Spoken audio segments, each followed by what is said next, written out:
तो बड़ी ईद के मौका पर अगर आप बनाना चाहते हैं रिवायती खानों से कुछ हटकर डिफरेंट, मज़ेदार और बहुत ही कम मिर्च मसालों वाला खाना, तो मेरी इस रेसिपी को आपने एक दफ़ा ज़रूर ट्राई करना है।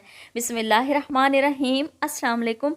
लाखों करोड़ों दरूद सलाम नबी करीम सल्लल्लाहु अलैहि वसल्लम पर और उनकी आल पर। मैं हूँ अनाबिया और वेलकम करती हूँ आपको अपने यूट्यूब चैनल चटखारे पकवान में।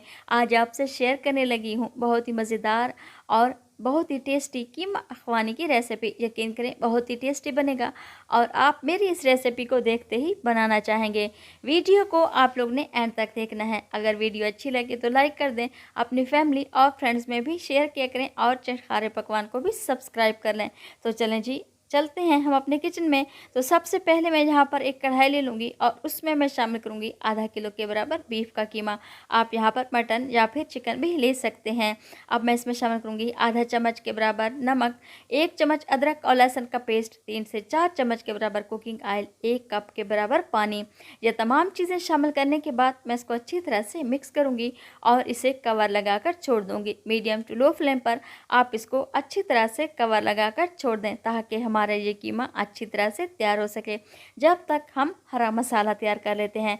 और अब मैं यहाँ पर एक जग ले लूँगी और उसमें मैं शामिल करूँगी 3 से 4 अदद सब्ज़ मिर्च जिसकी मैंने डंडी उतार दी है, और 1 अदद मैं इसमें प्याज शामिल करूँगी। प्याज को मैंने बारीक स्लाइसेस में कट कर लिया है। अगर वज़न में देखा जाए तो 100 ग्राम के बराबर प्याज है। और अब मैं इसमें शामिल कर रही हूँ 1 गट्ठी सब्ज़ धनिया। सब्ज़ धनिया को मैंने पहले अच्छी तरह से धो लिया था। और अब मैं इसमें शामिल करूँगी और आधा कप के बराबर मैं इसमें पानी शामिल करूँगी। पानी शामिल करने के बाद मैं इसे कवर लगाकर अच्छी तरह से ग्राइंड कर लूँगी। बेहतरीन सा और बहुत ही मज़ेदार सा स्मूथ सा हमारा ये पेस्ट बनकर तैयार हो जाएगा। ये देखिए कुछ इस तरह से हमारा ये पेस्ट बनकर तैयार हो चुका है। तो जब तक हम अपने कीमे को चेक कर लेते हैं। कीमा हमारा बेहतरीन सा तैयार हो चुका है और पानी भी अच्छी तरह से खुश्क हो चुका है। अब मैं इसको अच्छी तरह से मिक्स करूँगी और इसको हम रख देंगे एक साइड पर, जब तक मैं एक दूसरी कढ़ाई ले लूँगी और उसमें मैं शामिल करूँगी 1 चम्मच के बराबर मक्खन और आधा कप के बराबर कुकिंग ऑयल। आप यहाँ पर मक्खन की जगह देसी घी भी ले सकते हैं। और अब मैं इसमें कुछ खड़े मसालों का इस्तेमाल करूँगी। यहाँ पर है मेरे पास 3 अदद छोटी इलायची, 1 दालचीनी का टुकड़ा, 5 से 6 दाने लौंग के और 5 से 7 दाने हैं यहाँ पर मेरे पास काली मिर्च के। ये तमाम मसाले शामिल करने के बाद मैं इनको अच्छी तरह से फ्राई कर लूँगी। और जब बहुत ही प्यारी सी खुशबू आने लगे तो आप इसमें शामिल कर दें जो हमने हरा मसाला तैयार करके रखा हुआ था। हरा मसाला शामिल करने के बाद आप लोगों ने इसको अच्छी तरह से फ्राई कर लेना है। 5 से 6 मिनट तक आप लोगों ने इसकी अच्छी तरह से भुनाई कर लेनी है, क्योंकि हमने इसमें कच्चे प्याज का इस्तेमाल किया है ताकि प्याज का कच्चापन ख़त्म हो जाए। अगर आप लोग मेरे चैनल पर नए हैं तो प्लीज़ आप मेरे चैनल को सब्सक्राइब करें और बेल आइकन को भी प्रेस करना ना भूलिएगा, ताकि मेरी हर आने वाली वीडियो आप लोगों तक सबसे पहले पहुंचती रहे। और अब मैं इसमें कुछ स्पाइसेस का इस्तेमाल करूंगी। आधा चम्मच के बराबर खुश्क धनिया, आधा चम्मच गरम मसाला, आधा चम्मच मैं इसमें शामिल कर रही हूँ सफ़ेद मिर्च और आधा चम्मच के बराबर सफ़ेद ज़ीरा, आधा चम्मच नमक। अगर आप लोगों के पास सफ़ेद मिर्च अवेलेबल नहीं है तो आप काली मिर्च का भी इस्तेमाल कर सकते हैं।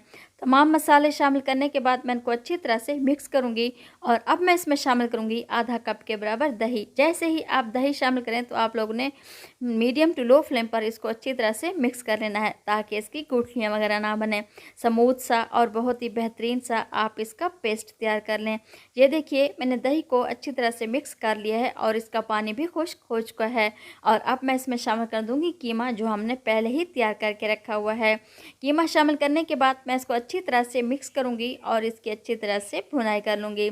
और अब मैं इसमें शामिल करूंगी 3 से 4 अदद हैं यहाँ पर मेरे पास सब्ज़ मिर्च। सब्ज़ मिर्च शामिल करने के बाद मैं इसमें शामिल करूंगी एक और चीज़ जिससे इसका टेस्ट और भी बढ़ जाएगा। अब मैं इसमें शामिल करने लगी हूँ ऑल पर्पस क्रीम, आधा कप के बराबर। आप इसमें ऑल पर्पस क्रीम शामिल कर दें और आप लोगों ने ऑल पर्पस क्रीम को बिल्कुल भी स्किप नहीं करना, नहीं तो इससे हमारा ये कीमा टेस्टी भी नहीं बनेगा और ना ही इसमें क्रीमी टेस्ट आएगा। क्रीम शामिल करने के बाद मैं इसको अच्छी तरह से मिक्स करूंगी और आप लोगों ने भी मेरी इस रेसिपी को ज़रूर ट्राई करना है। अगर आप लोगों को मेरी ये रेसिपी पसंद आए तो अपनी फैमिली और फ्रेंड्स में भी शेयर किया करें और चिटखारे पकवान को भी सब्सक्राइब कर लें। और आप लोगों ने मुझे कमेंट्स बॉक्स में भी बताना है कि आप लोगों को मेरी ये वीडियो कैसी लगी। ये देखिए माशाल्लाह से हमारा कीमा बनकर तैयार हो चुका है और अब मैं इसमें रखूँगी दहकता हुआ कोयला और उसके ऊपर डालूँगी 2 से 3 ड्रॉप्स के बराबर ऑयल डालने के बाद मैं इसे कवर लगाकर छोड़ दूंगी पूरे 5 से 6 मिनट के लिए और चूल्हे को बंद कर दूंगी। अगर आप भी इस ईद पर अपने घर वालों से या फिर मेहमानों से दाद वसूल करना चाहते हैं तो आप लोगों ने भी मेरी इस रेसिपी को ज़रूर ट्राई करना है। ये देखिए माशाल्लाह से बेहतरीन सा और बहुत ही मज़ेदार सा हमारा ये अखवानी कीमा बनकर तैयार हो चुका है और आप लोगों ने भी इसे ज़रूर ट्राई करना है। रेसिपी इंतहाई लजीज़ है, जो भी खाएगा आपकी तारीफ़ ही करेगा। ये देखिए माशाल्लाह से हमारा अफगानी कीमा बनकर तैयार हो चुका और मैंने इसे सर्व किया है खमीरी रोटी के साथ और थोड़े से प्याज के लच्छों के साथ और आप लोगों ने भी इसे ज़रूर ट्राई करना है। तो मिलते हैं हम अगली रेसिपी में। अल्लाह ताला आपको खुश रखे, अपनी हिफ्ज़ मान में रखे। अनाबिया को दुआ में याद रखिएगा। Thanks for watching my video. अल्लाह हाफिज़।